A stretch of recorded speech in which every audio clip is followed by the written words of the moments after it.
Diseño sísmico de vigas y columnas. Hoy estamos 24 de enero de 2019. Entonces, el objetivo es diseñar a flexión, a flexocompresión y cortante, tanto de las vigas y las columnas, siguiendo las disposiciones del capítulo 21 de la norma E060. Este capítulo 21 apareció en el año 2009. Anterior al 2009, la norma solo diseñaba por resistencia. Actualmente la norma tiene consideraciones de diseño por capacidad, gracias a este capítulo. Entonces vamos a analizar. Y vamos a diseñar vigas y columnas de un sistema estructural de muros estructurales, ¿de acuerdo? Porque en ambas direcciones tenemos muros estructurales. Es decir, que las consideraciones no son tan estrictas como si fueran vigas y columnas de pórticos, dúctiles. Si tuviéramos puros pórticos, hay que ser más estrictos, ¿de acuerdo? Pero al tener muros, no es tan estricta la norma. Eso lo vamos a ver ahora. Definiciones. Ya sabemos lo que es un diafragma. Los estribos debe ser mayor que 3/8 u 8 milímetros. Ya sabemos la disposición y el de por qué debemos colocarle estos ganchos, por ejemplo. Eso es debido al comportamiento del concreto confinado dentro del núcleo. Todo lo que tenga que ver con comportamiento es bastante, es un tema, es 8 horas más, ¿no? Comportamiento. Pero todo lo que tenga que ver con comportamiento lo pueden ver acá. Les he enviado un material que dice bibliografía, y dentro de bibliografía existe comportamiento de columnas, ¿no? Entonces, dentro de comportamiento de columnas está lo que dice un concreto confinado, pero esta parte es el modelo de Mander. Bueno, los que ya hayan escuchado el tema de comportamiento, acá indica la curva esfuerzo de formación del concreto no confinado, lo pueden ver acá, la cual llega a una resistencia máxima de 210 o LF'C, pero dentro del núcleo de nuestros estribos, dentro del núcleo acá, el concreto está confinado, por lo tanto, su curva cambia. Esta curva es del concreto del recubrimiento, se podría decir, ¿no? Lo que no está confinado, mientras esta curva es la del concreto confinado, ¿no? Entonces, un concreto confinado tiene una mayor resistencia y una mayor ductilidad. Entonces, esto es lo que ocurre dentro de una sección de concreto confinado, ¿no? Estas parábolas.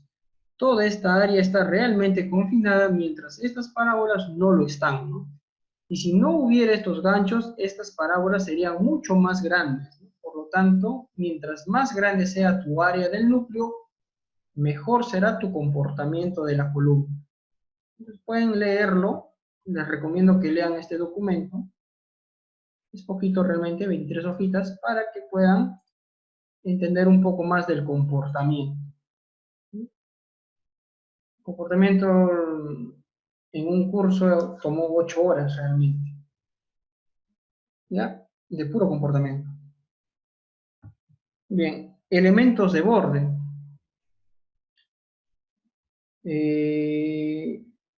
En placas, sobre todo, en los extremos se producen los elementos de borde, debido a que si nosotros hacemos un diagrama de deformaciones, solamente los extremos serán mayor, la deformación mayor al 3 por 1000. Entonces, Si nosotros tenemos una sección de concreto armado de placa y vamos a hacer su diagrama de deformaciones, esta deformación va a superar 0,003. Por lo tanto, va a haber una sección que su deformación va a ser menor que 0,003, ¿no? Entonces, una parte va a ser mayor y otra parte va a ser menor. La parte que es mayor que 0,003 es la zona que necesita que se confine. ¿Para qué necesitamos que se confine? Para que esto esté dentro o tenga concreto confinado. Como expliqué, el concreto confinado va a tener mayor resistencia y mayor ductilidad. Esta zona, la deformación del concreto va a superar de lejos 0,003. Entonces hay que determinar qué zona hay que confinar. ¿De acuerdo? Y por eso esta zona se confina y esta zona no se confina. Eso ocurre en placas. Los elementos de borde. También hay elementos de borde en losas, que son las vigas de borde, puede ser peraltadas hacia abajo, peraltadas hacia arriba, o mitad para cada uno, ¿no? Los ganchos, ya sabemos que debe ser 8 veces el diámetro de la barra, mínimamente 7,5 centímetros, y las grapas también deben cumplir con ese doblez de 135 grados, ¿no?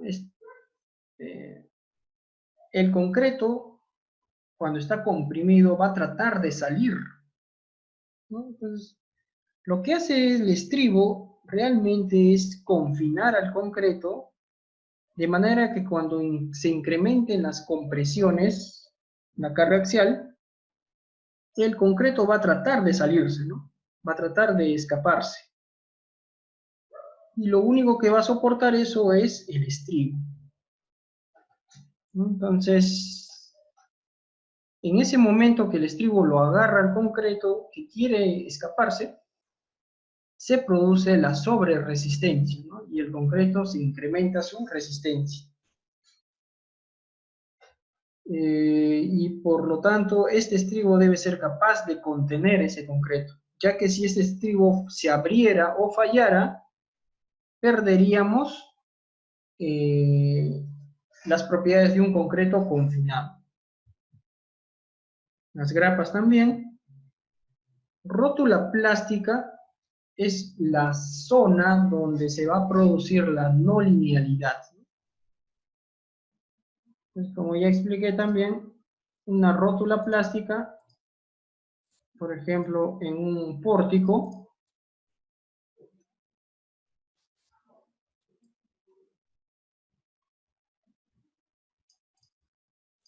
una rótula plástica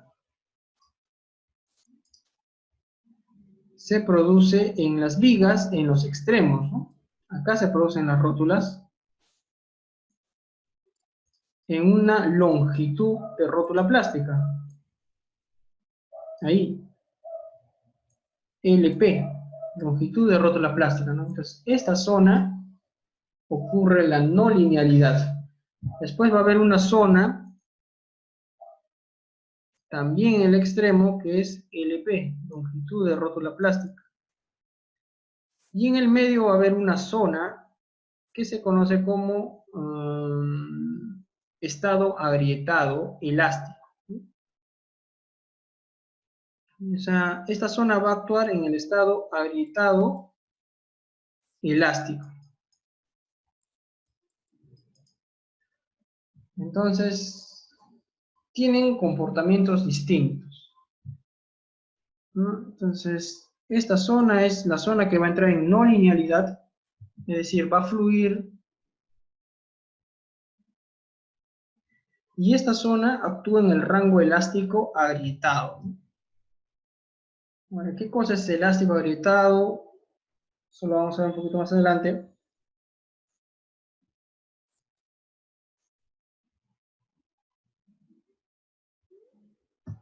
Los sistemas estructurales ya lo sabemos,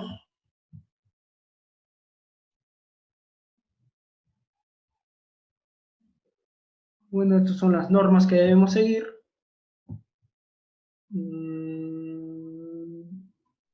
Las disposiciones en este capítulo son obligatorias para zonas, para todo tipo de edificios realmente. Las únicas que se salvan son los edificios ubicados en zona sísmica 1, ¿no? En la selva de zona sísmica 1. Y tienen que ser edificaciones comunes, C y D, ¿no? Esas son las únicas obras que pueden obviar el diseño sísmico.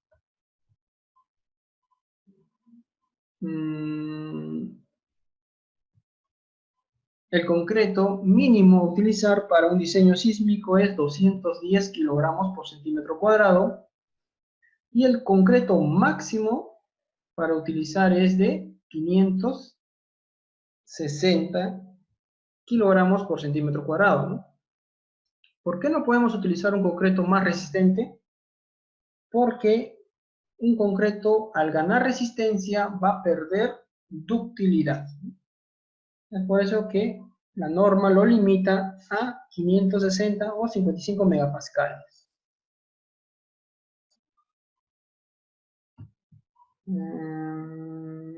Bueno, estos son los requisitos que debe cumplir el acero. Empalmes mecánicos, ya sabemos los traslapes, que está en el capítulo 12. Empalmes soldados, necesitamos acero que cumpla con ese requisito de soldabilidad. Y ahora veamos la norma referente al capítulo de diseño sísmico de vigas, ¿no? Primeramente, una viga debe tener una carga axial menor al 10% de la carga, o sea, de su resistencia axial, ¿no? O sea, 0.1 F'C a sub G. Si la carga axial es menor que este valor, debemos diseñar como viga.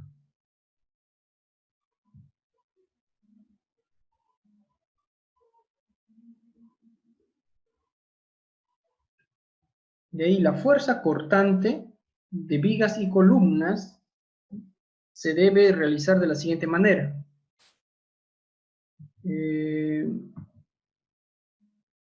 Acá indica la suma del cortante asociado con el desarrollo de los momentos nominales del elemento en cada extremo de la luz libre, ¿no? Más el cortante isostático. Entonces, para entender esto, debemos saber qué cosa es el diagrama momento-curvatura. El diagrama momento-curvatura muestra la vida de un elemento, de una sección de concreto armado. Entonces, a medida que nosotros vamos incrementando la carga, la sección va a pasar por todos estos puntos, o por toda esta trayectoria, ¿no? El primer punto es el momento de agrietamiento, que significa que su deformación, atracción, ha sido superada del concreto. El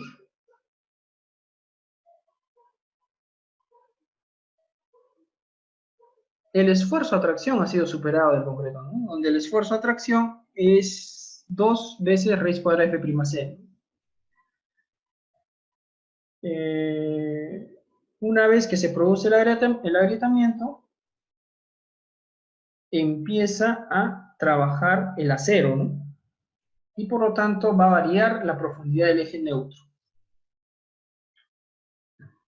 Después está el punto de fluencia, o de la primera fluencia, que es cuando el acero a tracción empieza a fluir, ¿no? Es decir, su esfuerzo, su deformación del acero es mayor o es igual a la deformación de fluencia.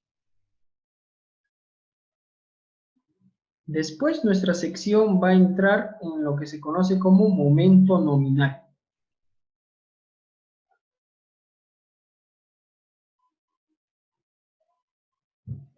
El momento nominal es cuando la deformación del concreto a compresión va a ser igual a 0.003, ¿no? 3 por 1000. Cuando la deformación del concreto llega a ese valor, se calcula el momento nominal. Y con eso nosotros diseñamos, ¿de acuerdo? Pero existe un momento mucho más allá que el momento nominal, que es el momento probable, que es el máximo momento de una sección de concreto armado, y se produce debido a la sobreresistencia de los materiales, ¿de acuerdo? Ahora, nosotros tenemos que hacer el diseño por fuerzas cortantes mediante este momento probable, ¿de acuerdo? Imagínense un pórtico que va a tener carga muerta y carga viva, ¿no? Que vendría a ser la carga de gravedad. Y también este mismo pórtico va a tener una fuerza sísmica. El sismo va a variar, se va a incrementar, mientras la carga muerta y viva va a permanecer constante. Y la combinación para carga muerta, carga viva durante un sismo es 1.25, ¿no? El W último, la amplificación de cargas durante un sismo.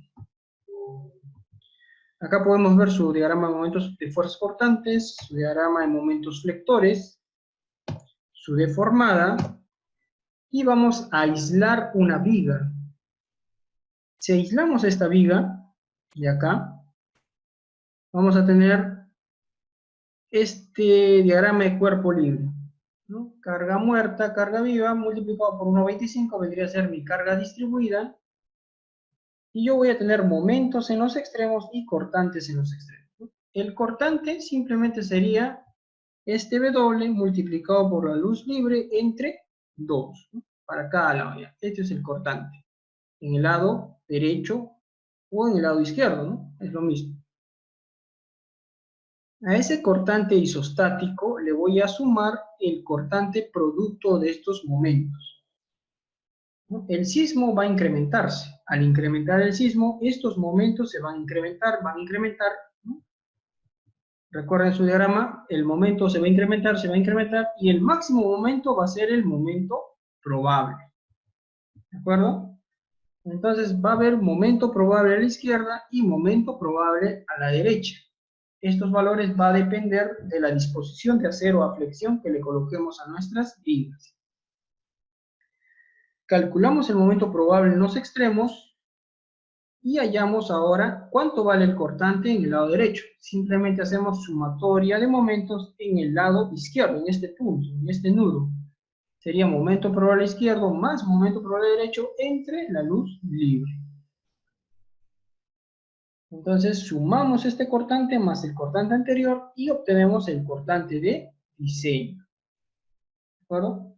Con este cortante vamos a diseñar.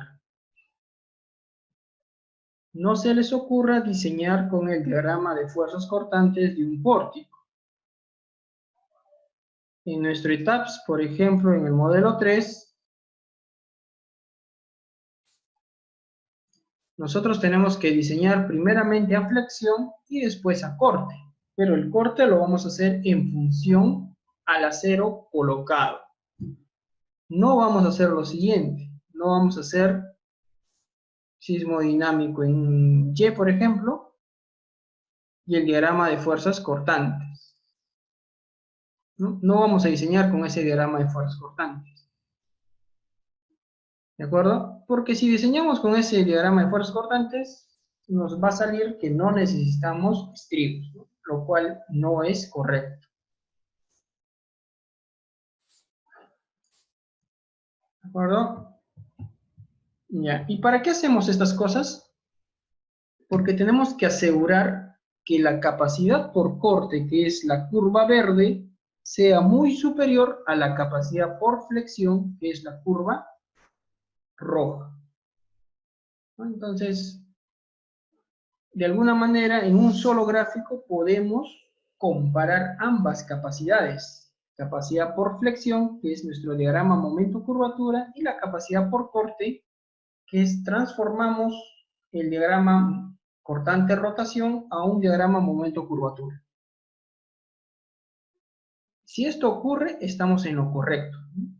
Nuestro elemento va a cumplir con toda su trayectoria, toda su vida, hasta su máxima capacidad. Por eso se llama diseño por capacidad. El diseño por capacidad simplemente es darle la máxima capacidad por flexión a nuestro elemento. Pero ¿qué pasaría si nosotros no le colocamos el estribo suficiente? Ocurriría lo mismo, la capacidad por corte va a disminuir. Al disminuir, ocurre esta intersección. La flexión va a llegar hasta este punto y hasta este punto de intersección, y hasta ahí nomás va a llegar la capacidad de nuestro elemento o nuestra sección. ¿De acuerdo? No va a tener toda su capacidad, va a verse interrumpida. Si le colocamos a un menor refuerzo por corte, ni siquiera va a llegar a la mitad. ¿De acuerdo? Entonces, para evitar estos problemas, la norma te especifica diversos requisitos, ¿no? Como por ejemplo, debemos tener o asegurar que la capacidad o la resistencia nominal sea mayor en un nudo o en la cara del nudo. La resistencia positiva debe ser al menos la tercera parte de la resistencia negativa, ¿no? ¿De acuerdo? ¿Esto qué cosa te va a asegurar? Esto te va a asegurar ductilidad. Si nosotros solo le colocamos acero en la parte de abajo, vamos a obtener esta curva de acá, la más baja, ¿no? Si le colocamos acero superior o acero compresión, la resistencia va a incrementar un poquito, pero lo que más va a incrementar es la ductilidad. Entonces, para eso sirve colocarle acero en compresión. Después vamos a seguir una serie de requisitos y podemos hacer el diseño de nuestras vigas.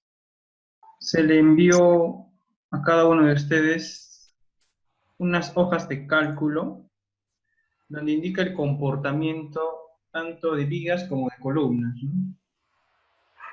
En vigas se le envió lo que es diagrama momento-curvatura.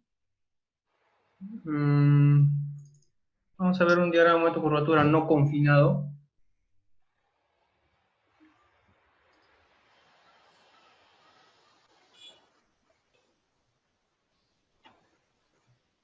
¿Para qué sirve un diagrama momento-curvatura?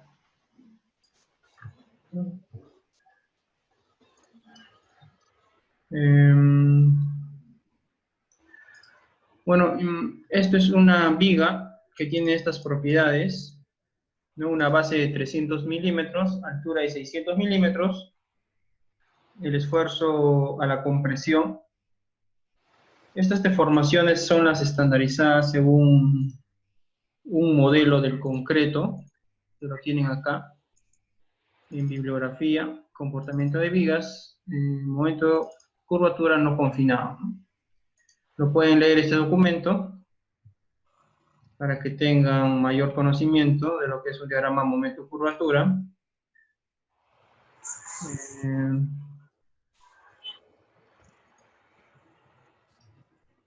¿Dónde están los materiales? Aquí están los materiales. Es modelo esfuerzo de formación para el concreto no confinado, ¿no? Este modelo es el Homstad. ¿De acuerdo? Y aquí están sus puntos característicos. En función de estos puntos se construye la curva, ¿no? La curva del diagrama esfuerzo de formación del concreto no confinado. Son funciones. La primera función es una parábola y la segunda función es una recta hasta una deformación máxima del concreto no confinado, ¿no? Después cae en lo que se le conoce como deformación de desprendimiento o spalling, del recubrimiento, ¿no?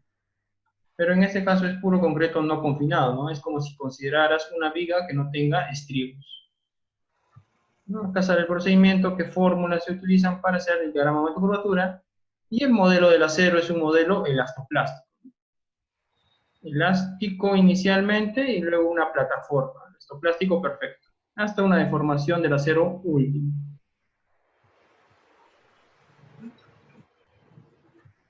Por ejemplo, haciendo este mismo ejercicio, el esfuerzo de la compresión 27.6, la deformación ya son conocidas, el esfuerzo de influencia 414, el modo de electricidad 200.000, la deformación última del acero 0.075, y el paso que sea de 0.001, ¿no? La base 300, 550 en altura, no va a tener carga axial actuante, ni momento actuante, ¿no? Eso ya es cuando tenga carga axial, ¿no? Si consideras como una columna. Y el momento, si esa carga axial tuviera una pequeña excentricidad, ¿no? El área de acero, esto es la profundidad del eje neutro, va a estar a 75 milímetros, 2 varillas de 1 pulgada, y a 475, 3 varillas de 1 pulgada. Entonces borramos todo, todo está libre, los materiales también lo borramos, todo está libre, no hay nada.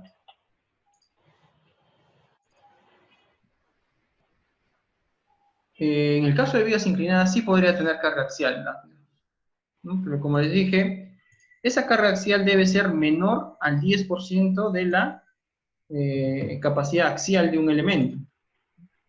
Si nosotros decimos capacidad axial, el esfuerzo va a ser igual a la carga entre el área, ¿no? Esto debería ser algo que ya conocemos, ¿no? Si el esfuerzo fuera F'C y el área sería un área bruta, y esto sería la carga P. Y tú a eso debes sacarle el 10%. Quiere decir que la carga, para que sea una columna, tiene que ser menor al 10%. 0.1 F'C A sub G, donde A sub G es el área bruta, ¿no? Listo. Entonces, si esa carga axial es menor, el diseño de ese elemento es una viga. Lo diseñas como viga. Si es mayor, lo tienes que diseñar como columna, ¿no? Entonces, este diagrama de momento de curvatura te permite observar cómo es el comportamiento de una viga. Entonces, ejecutamos. Esto de acá,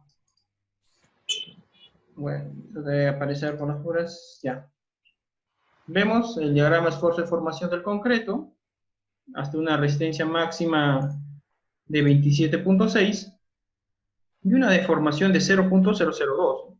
Y va a caer hasta una deformación máxima del concreto no confinado de 0.004. Lo mismo para el acero. Esta zona es a atracción y esta zona es a compresión. En el concreto todo debe ser a compresión. Acá lo vemos positivo, pero realmente en el proceso le pone negativo, ¿no? Esto es para verlo más bonito, ¿no? Acá debería haber otra curva de tracción, la cual se desprecia, ¿no? Bien. Y haciendo todo ese procedimiento me va a salir mi diagrama de momento de curvatura. Si se dan cuenta, el máximo momento o un momento de fluencia podría ser 260, ¿no? Por ahí. Pero el máximo momento está también por ahí, ¿no? O sea, es algo elastoplástico. ¿Qué ocurriría si es que eh, mm, a ver, para que lo mantengamos, necesitamos esto, ¿no? Momento, curvatura. Vamos a copiar estos datos por acá. Ya. Estos son los datos del momento, curvatura. eh, a ver. Ya. Esos son los datos del diagrama de momento, curvatura que estamos utilizando, ¿no? ¿Qué pasaría ahora si es que no hubiera acero superior, ¿no? Porque en este caso, el ejemplo que estamos haciendo es tener 2 varillas arriba y 3 varillas abajo, ¿no? ¿Por qué es tan importante estas 2 varillas o acero en compresión? Eso lo vamos a ver ahora, ¿no? ¿Qué ocurriría si yo no le coloco esto porque mi diagrama de envolvente no es necesario, digamos, ¿no? Y yo no le coloco eso. Y le pongo 0. Borro y nuevamente ejecuto. ¿Qué ocurre?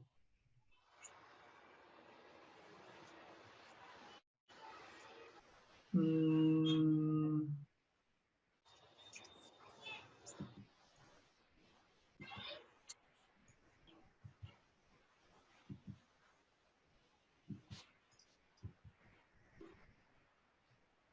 a ver, sale lo mismo. No hay mucha variación, ¿no? A ver. Mm, vamos a agregar, ¿qué tanto ha variado?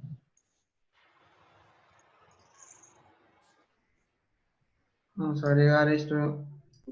Este sería el momento, no tendría que ser la curvatura, ¿no? La curvatura y el momento.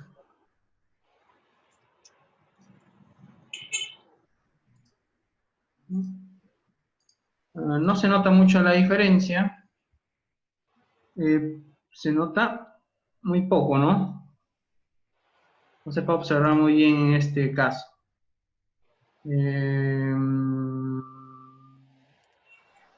vamos a ver, entonces, esto es con 0, ¿no? Cuando no tuviera. Entonces vamos a copiar esto para que se observe y lo vamos a pegar acá. Ahora le vamos a poner la misma área de acero. Ejecutar.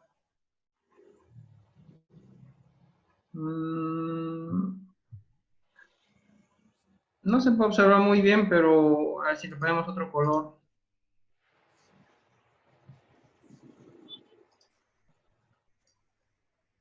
Ya. Entonces, la línea roja vendría a ser lo último que hicimos, ¿no? Mientras que la línea verde es lo que hicimos anteriormente, cuando no tenía nada de acero superior, ¿no? En este gráfico no se puede observar la ganancia de sobreresistencia debido al modelo elastoplástico del acero que estamos utilizando. Pero sí se puede ver la diferencia de ductilidad que hay, ¿no? Si se dan cuenta, el modelo rojo llega hasta este punto, ¿no? El cual está, digamos, más alejado del punto verde, ¿no? A eso se le conoce como ductilidad, o sea, la ductilidad es la curvatura última entre la curvatura de fluencia. Mayor ductilidad tiene el rojo, ¿no? O sea, cuando tú le colocas 3 varillas, 3 vaceros, ¿no? 3 arriba, 3 abajo, vas a tener mayor ductilidad que no haberle colocado. No se puede observar muy bien debido a que este es un modelo no confinado, ¿no? Pero más o menos a eso se refiere el diagrama momento-curvatura, ¿no? Capturas toda la curva, todo el recorrido que tiene una sección durante su vida. Entonces, con esto, leyendo este documento, puedes realizar. Lo mismo haces con el diagrama momento-curvatura de confinado, ¿no? El diagrama de vigas confinado. Acá sí se podría observar un poco mejor debido a que el modelo ya cambia, ¿no? Vamos a trabajar con este ejercicio. Acá le ponemos 0, carga parcial. Y ahí vamos a trabajar primeramente como si no tuviera nada de acero, ¿ya? Vamos a ver cuál es la diferencia.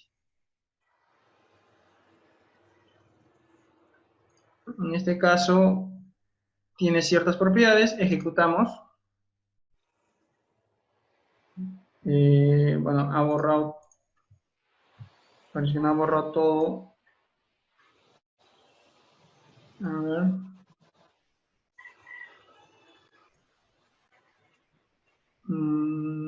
Hay un salto acá, a ver por qué. Ah, ya sé que puedo haber pasado. A ver, borramos acá y borramos acá, ¿no? A ver, ahora sí. Sigue viendo este saltito. Mm,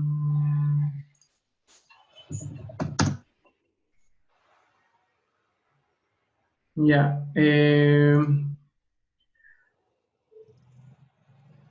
Esto es cuando no le colocamos, cuando le colocamos áreas ceros iguales, ¿no?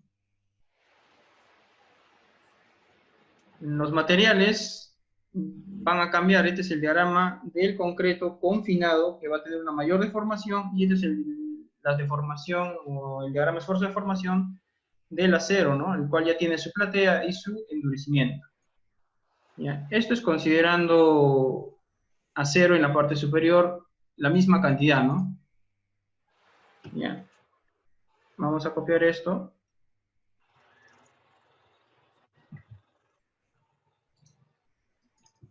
Y vamos a colocar ahora, eh, debería funcionar con nada, ¿no? Si le colocas 0 acá y 0, o simplemente le colocas 1521 y 525, o sea, una sola capa, ¿no? Mm, hay un pequeño quiebre, ¿por qué será? Ya, vamos a considerar arriba y abajo 525 y 775 era, ¿no? Ya, el doble de eso vamos a considerar. 30, 42. ¿No? ¿No? Acá le estamos colocando mayor a 0 abajo.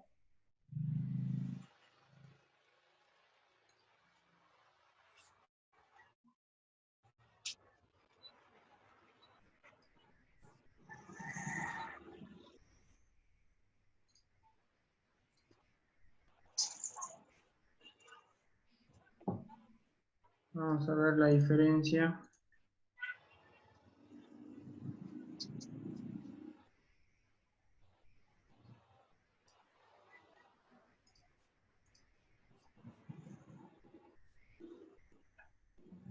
Uy, al revés era, ¿no? Mm,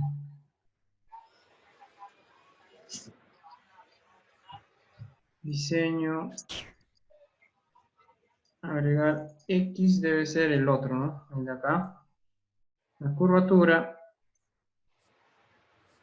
Y Y debe ser el momento.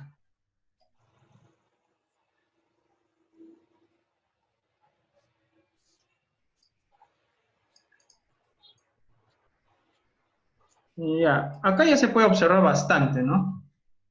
¿Pueden ver la diferencia? Ah, le ponemos otro colorcito, a esta le ponemos azul. Acá se puede ver claramente la diferencia de un modelo con otro modelo, ¿no? El primer modelo es este, o la primera sección que estamos tomando, que es 3 varillas de 1 pulgada arriba y 3 varillas de 1 pulgada abajo, ¿no? Es esta curva azul. La segunda sección son 3 pulgadas de varillas arriba y 6 varillas abajo. Y me da mayor resistencia, pero menor ductilidad.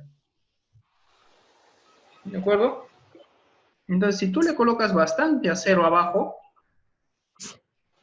¿no? Nosotros vamos a diseñar, vamos a hallar nuestra viga y vamos a colocarle acero, ¿no? Voy a agregar la cantidad grande que yo quiero. Eso sucede generalmente en diagramas así, ¿no? Entonces yo tengo bastante acero en esta parte y tengo muy poco acero abajo, ¿no?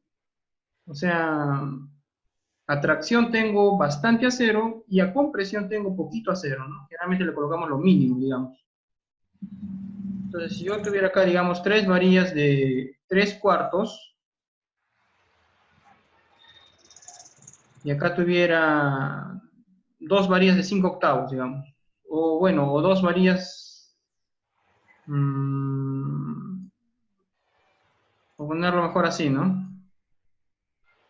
Generalmente esto sale... bueno, vamos a ponerlo así. Si tuviera 3 varillas de 3 cuartos y acá tan solo 2 varillas de 5 octavos, ¿no? Entonces, eso me va a salir con el diseño, digamos, con el diagrama de envolventes, ¿no? Pero yo debo conocer otras cosas.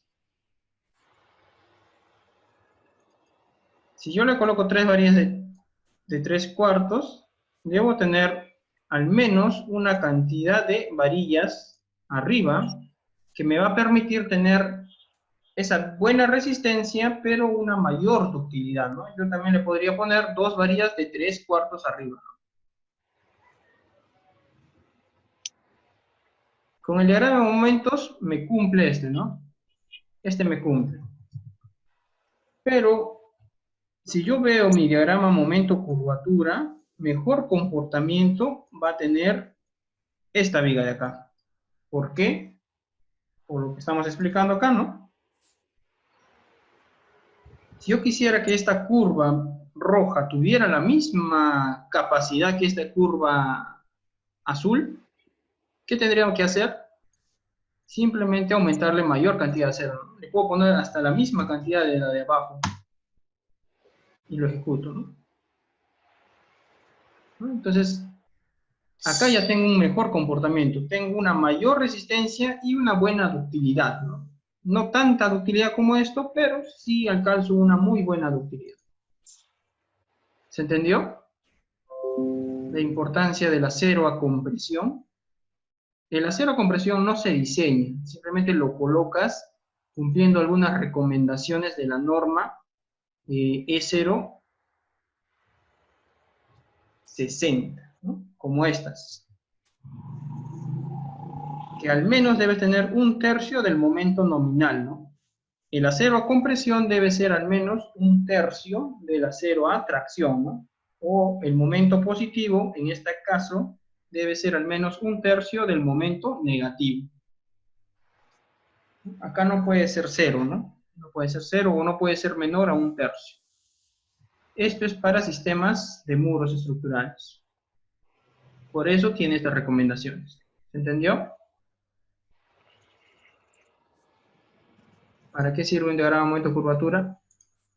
Y sirve para más cosas todavía. Ya. ¿Tendrán alguna consulta?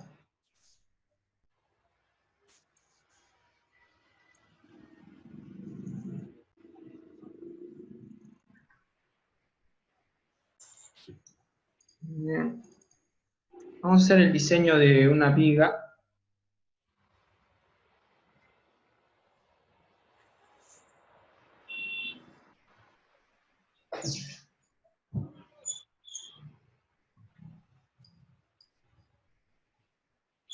Vamos a tomar el modelo 3.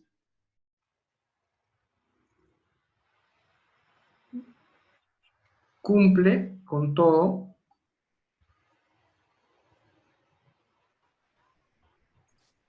Y simplemente vamos a hacer el diseño de la viga más cargada, ¿no? Que debería ser el eje 2, el eje 4 y el eje 6, ¿no? Y dependiendo del piso. Entonces vamos a ver el diagrama de envolvente. O podemos de una vez hacer el diseño directamente con el DAPS, ¿no?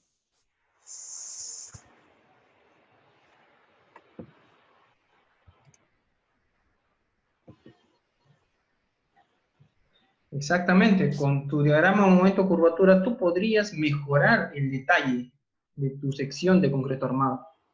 Tú puedes asegurar la ductilidad de la sección. Este diagrama momento curvatura se va a utilizar para hacer tu diagrama momento rotación, que ya lo expliqué, es para hacer un análisis no lineal, ¿no? Así que es muy importante que lo sepan, que sepan hacer esto, ¿no? Acá les he dejado una hoja de cálculo, pero eso no quiere decir que lo usen nada más. Tienen que leer los documentos que les he enviado, ¿no? Bibliografía, comportamiento de vigas, empiece con el aproximado, que simplemente son funciones, más simple, poco a poco van. Empiezan con el aproximado, después se van a no confinado y finalmente con confinado. ¿De acuerdo? Ya. Vamos a hacer el diseño. Tenemos todas las propiedades, hemos hecho las envolventes, combinaciones, no hemos definido combinaciones, ¿no? Para hacer el diseño necesitamos combinaciones. Entonces elegimos combo 1. Vamos a ver qué tipos de carga tenemos primeramente. Tenemos carga muerta, carga viva y carga de azotea, ¿no? Entonces debemos definir una combinación de carga muerta. Colocamos muerta, dit 1, ¿no? ¿Se acuerdan? Como hicimos en losas, igualito. Y agregamos carga viva. Carga viva va a estar conformada por leaf. En este caso va a ser lineal, adherir. Y azotea, ¿no? Carga viva y la carga azotea se van a sumar, ¿no? O van a tener el mismo donde se encuentre. OK, muerta, viva. A ver.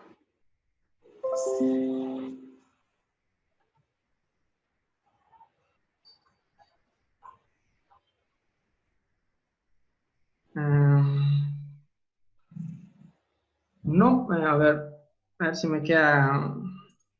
Les he mostrado el diagrama momento curvatura para que vean, o sea, para que más o menos tengan la idea del por qué es importante el acero que acá te indica la norma, ¿no? La norma te dice que el momento positivo debe ser al menos 1/3 del momento negativo, ¿no? Se supone que acá es grande el momento y acá es muy pequeño, ¿no? Y si tú diseñas con ese momento pequeño, te va a salir un acero muy poco acero. Entonces la norma te dice que al menos debes tener una cantidad de acero a compresión, ¿no? Entonces con el diagrama momento curvatura te estoy explicando el por qué es importante, ¿de acuerdo? Para el diseño no vamos a utilizar diagrama momento curvatura, ¿de acuerdo? Solo nos vamos a guiar de las disposiciones del capítulo 21 de la norma. ¿De acuerdo? Otra consulta.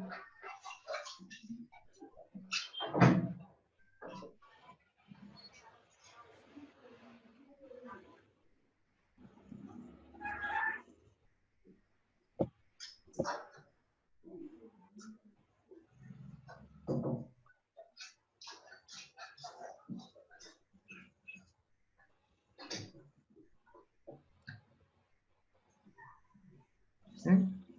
Y lógicamente los elementos tenemos concreto no confinado y concreto confinado, ¿no? Como ya les expliqué, un concreto confinado vendría a ser lo que está dentro del estribo, ¿no? Esto es no confinado y lo que está adentro es confinado, ¿no? El comportamiento es distinto. Entonces, simplemente es para que se den cuenta, ¿no? Tengan un poco de conocimiento y a los que les interesa hacer un análisis no lineal, tienen necesariamente que aprender a hacer diagramas momento curvatura.